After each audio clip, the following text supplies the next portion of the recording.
Chris Lovell here with another edition of Pirate Talk. Coach Dana Hill, she's good at volleyball and she's good at coaching volleyball, and she says good morning right there. How about that? You can follow her team at Volleyball LCP and just follow them all on the state rankings and all these things because they're rolling right now.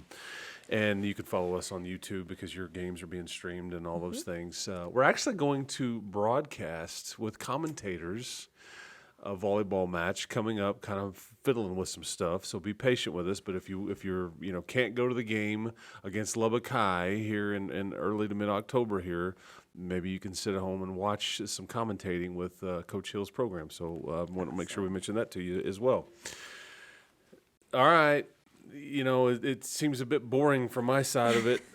You're just like winning and winning and winning, and there's more winning, and you're not really losing sets and all that stuff. I know that this is not easy, but take me through how. I don't know. Just take me through your day to day, and I know I don't want to jinx anything, but I'm just saying this has been kind of fascinating to watch. It has. It's been fascinating to be a part of.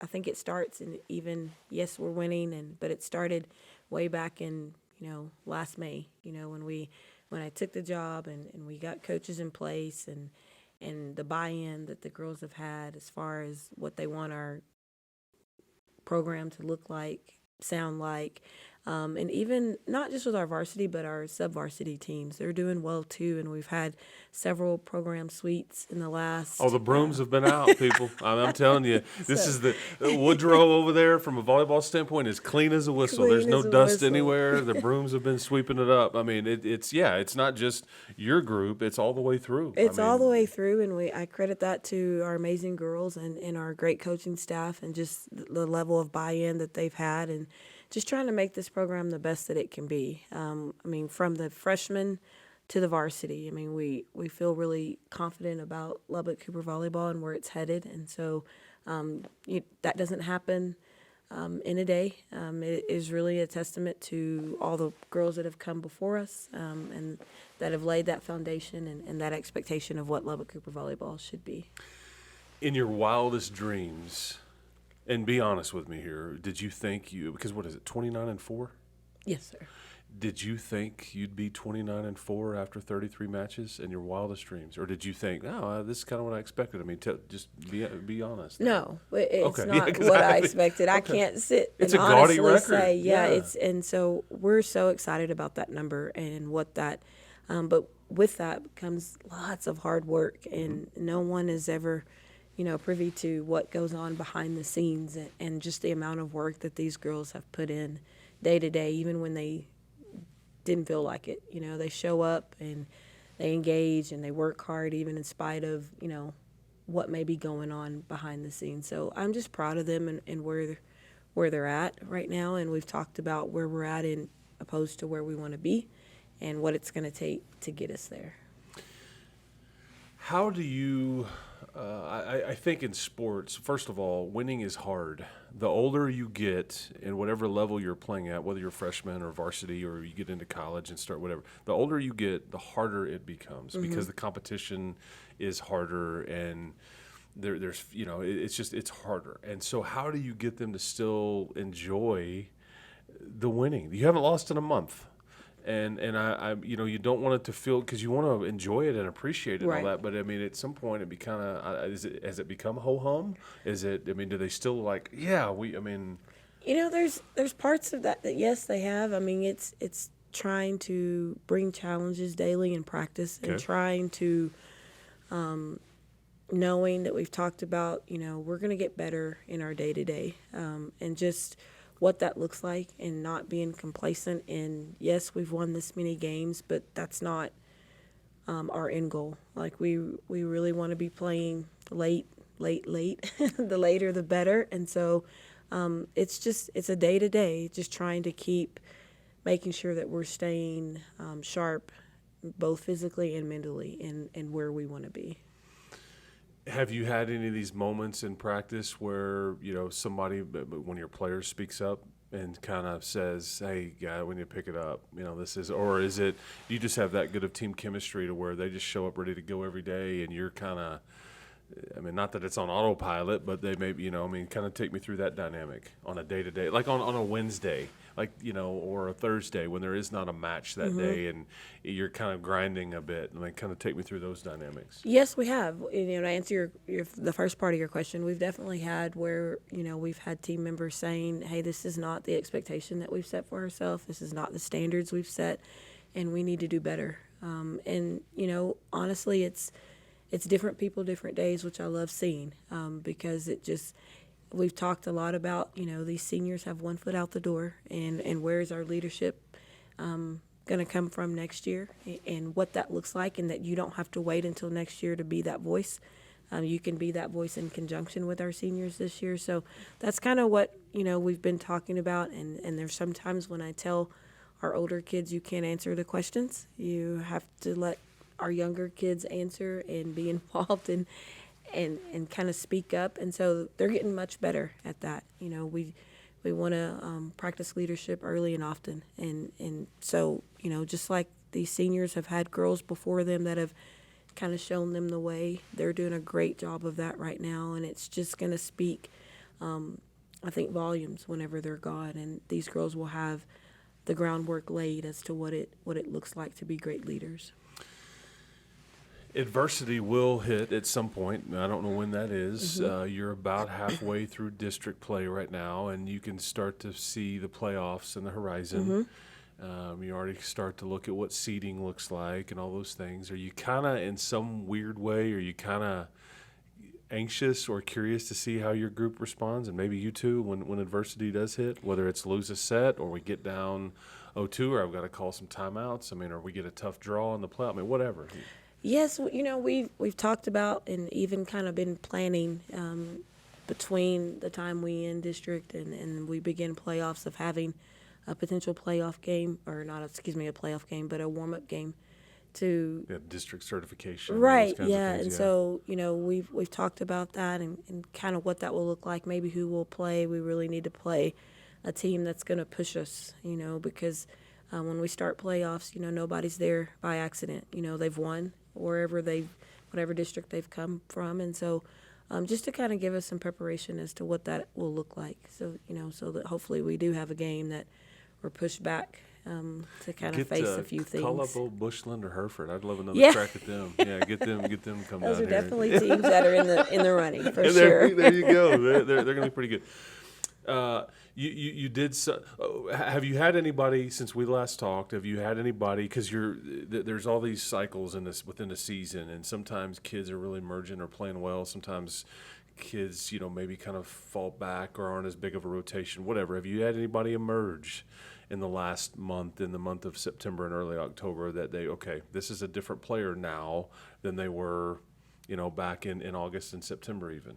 Yes, we've had quite a few of those girls. Like you said, we have our ones that are standouts a lot, but we've had Kennedy Venable, who was just named Player of the Week. Week, and she's just really come along, and it's a great time to have that happen. It helps when we have more weapons, and so that's what we've really been focusing on in practice. Is not just like our big outsides don't get to take all the balls. We have to have everybody involved in offense. And so, yes, she has definitely emerged, and it's been really nice to watch. Riley Robertson, who is our setter, that she plays valuable minutes for us and several times has led an assist.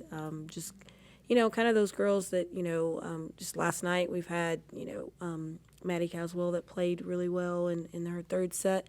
And it's so nice to see that those girls are turning a corner, and not that they all have not, but it's just finding their spot and kind of how they fit in and what role they play on this team. It's been fun to watch, and it's a great time to have that happen. And that's probably the most fun part about coaching, is watching the younger ones or people kind of figure it out and be a part of something as fun as what you're in the middle of right now. Yeah, you're fresh off a win over Lubbock-Cooper. You mentioned you've kind of already started to plan what late October looks like. That's, to me, that's fascinating because it's not really close to, but that you already know where you're headed. Take me through this. When do you crack the seal on those? Well, let's start talking about this stuff. Let's start looking at potentially maybe you can start scouting and all those things. Well, You can do that. Your yeah, kids can't. But right. I think from a coaching, On the bus ride yesterday, Coach Wood was actually talking, about, hey, I've been watching. She's from the DFW area, so she's kind of been thinking, okay, these are possible teams. If we get past the third round, that we could meet at regionals, and kind of keeping an eye that way. And then, of course, we're keeping an eye on the North District and what that could potentially look like, because that'll be our first round. Assuming we finish first, and we'll catch whoever's fourth. And so, right now it's kind of a toss-up. Just kind of, these last few games in district for some teams are determine whether you make it or not. So we just got to make sure, and we've talked early and often about taking care of what we can control, and that means what we do every time we step on the court. We don't want to have to rely on anyone to beat this team to lose in order for it to for us to be okay. So we talk about that a lot. is the word complacency mentioned in your locker room? Yes, Yeah. it definitely is. It's the biggest enemy. I would suggest that, or in my opinion, from afar, that's what you're fighting right now. I guess It is, Yeah. and the girls are conscious of that, and they keep each other accountable in that aspect of just our day-to-day and what that looks like. And so you're right, that's an enemy that we have to fight at times, but it's all hands on deck, and I think everybody's committed to that. And so our practices have been good, and we've tried it. Like last practice, everything was timed, whether it was water break, whether it was transition from one drill to the next, just making sure we're playing with a sense of urgency. Yeah, I heard one time, good is the enemy of great, and I've always thought that's a great way to put it, because Absolutely. that's kind of basically another way of saying don't get complacent. Mm-hmm. You had former players recently write, I guess, to everybody on the team or just seniors on the team. Kind of take me through your dynamic there of what you. Oh, yes, actually. So our group of seniors last year, I reached out to them and just asked, not really knowing what I knew what the feedback would be. It was, it just warmed my heart, the feedback that I got. I texted all of them and asked them if they would consider writing a letter to each of our seniors, and kind of a passing of the torch of such, and just reminding them, the feeling that we had last year when we lost in the third round. And knowing that team was so capable. Dimmitt High School. I'll never forget that place. Yeah, bad memories there. Yeah, that's right. Me either. Yeah. And the girls, I mean, just because of the amazing young ladies that they are, they just responded. I mean, my phone was just bing, bing, bing, going off. And I asked them just to write a letter. And that letter it consisted of a few things, just playing every day like it's your last, having no regrets. Being the amazing leaders that they are, and just writing a letter in support of them.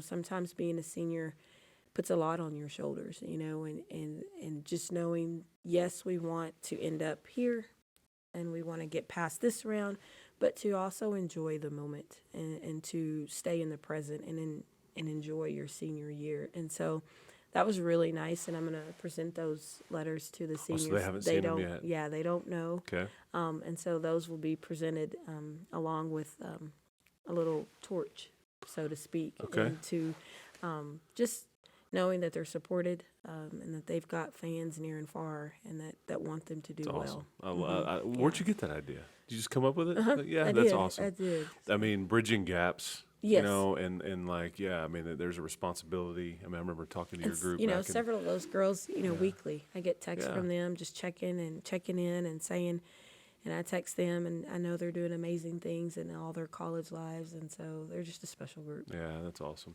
And you've got a special group this year. Yes. Tell me, I had somebody ask me the other day about how every program does this differently. Who decides what goes on the playlist to warm up in? Is that a coach call, or is that senior call? Does that get handed over to a different player each game? I mean, who's? They made a playlist at the beginning. See, but, of course, which is great. Yes. But the playlist that we play for other teams. So some days it's game themes. Other days it's talk show themes.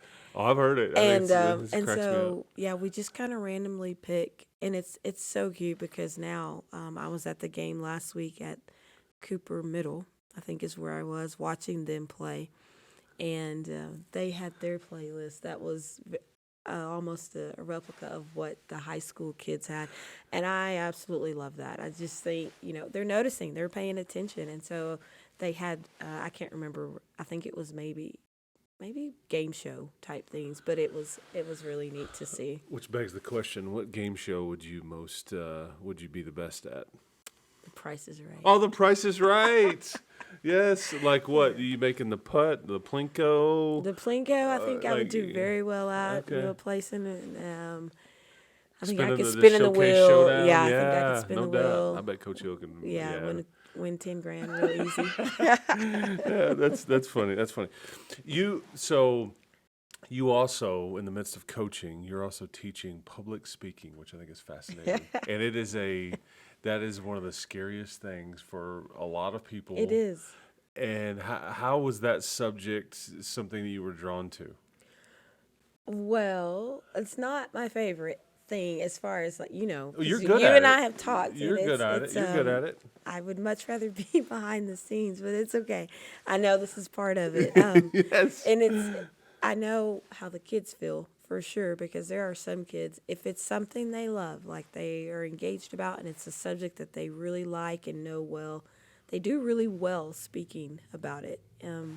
But if it's some subject that I randomly give them to talk about, and I do that on purpose because, in getting to know your students, what Take they them out like. of your comfort zone. Yeah, and so then it's a little bit more difficult for them to. I mean, and it's usually like we do those impromptu speeches, and it's a minute, that they have to talk about something that they're not very familiar with, and you can just kind of see them looking at the clock, like, "Oh gosh, is my minute up Please yet?" hurry, go. Yeah, that's right. And so, but it's interesting to see, with the generation that's very phone heavy, to getting them out of their comfort zones and actually having to talk in person to an adult or even to their peers. And look them eye to eye. Yeah, no doubt. It can be difficult, but they're doing much better than when we first started. So Yeah, as much as I love my phone, sometimes I want to throw mine and some of my family members' phone over the fence. Like, let's just have a conversation. Exactly. Yeah. Exactly. That's fascinating. I think on the public speaking part. Okay, so senior night, we were sitting there talking about seniors and all that. Senior night's coming up, October 21st? Yes. Yeah, so it's right around the corner here. So the next 2 or 3 weeks for you is just kind of staying sharp, staying on edge, fighting complacency and all those things as you kind of look ahead to what postseason volleyball looks like. Right. It's flown by. I mean, it's gone by so fast, and I'm even trying to remind myself to enjoy the ride, and not Smell be those so roses. focused Yeah. on preparing for the next and the next and the next. Just to enjoy this first group that I've been able to coach, and they're a fun group, and more importantly, they're amazing young ladies off the court, and so that's been the part that I've really enjoyed. Well, and this one will always be special to you, regardless of how it ends, because it was your first team. Yes, yeah, absolutely. Do you? Here's your one. Here's your curveball. Do you coach volleyball? Did you learn anything as a basketball player playing for Coach Weiss, and that you can kind of transition the way you want to coach volleyball? Does that make sense? It does. Okay, the mentality or the pace. I learned when you mentioned Coach Weiss, like all the things go through my mind. I learned so much from that amazing. I mean, he is an amazing man. His family, Joanne, his wife, they're amazing, and I can't even begin to tell you all the life lessons that I learned from him and Sam Tipton. And just, sports in general teaches you so many things that you'll be able to use the rest of your life. Just being true to who you are. Coach Weiss was, some may describe him as a gruff, I guess, maybe. But to me, he was the epitome of what an amazing coach is. He cared deeply about his players on the court, but even more so off the court and how they were doing. And I take that with me everywhere I go, that it's more of a concern, what these girls are what kind of people are we helping to mold. I have a small part in that, and I'm so thankful for that, and I take that very seriously. And so I learned that from him, just his mind, his X's and his O's, and how well he was at what he did. But he never stopped learning. I mean, he's a Hall of Fame coach, but I mean, he'd be at coaching school and and all the things, and just always trying to enrich his craft. It was amazing to see. You would think, oh, he doesn't need to learn much more because he knows everything, but that was never his mindset. And so, yeah, they made me or helped make me into the person that I am today, and I'll forever be. I show awesome. Gratitude to both. Yeah, we never quit learning. Never. And if you think you know the answer, somebody changes the questions on you. Yeah, Yes, that's sir. just how it goes. Well, we will talk to you again in a few weeks. Okay. Keep going. Keep those brooms handy. Okay. And good is the enemy of great. So we'll take that with us. But that's Coach Hill. This is Chris Lovell, and for Colton Coons behind the camera making all this happen. We certainly appreciate you watching. Thank you.